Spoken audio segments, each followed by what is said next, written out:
Ovo je hit. Desingerica ugledao tetovažu Filipa Cara pa pao od smeha. Šta je ovo Baju?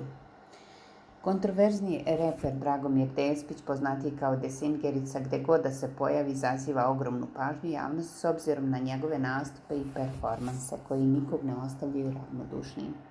Sada je isplivao snimak koji nasmejao kompletnu javnost, naime on je usnimio Filipa Cara koji je tada boravio u reality zadruga, ali je njegov lik već nešto što je za Cara karakteristična tetovaža. Desingericu je nasmejala njegova tetovaža na ruci, a reč je onom lavu kog je Filip istetovirao na šaci, te se sve vreme smejao i komentarisao istu. Kupus sa pokrivljenim ustima, kupus na ekserima, šta je ovo Baju? Smejao se Desingerica. Da li će se Filip Car oglasiti povodom ovog, ostaje nam da ispratimo.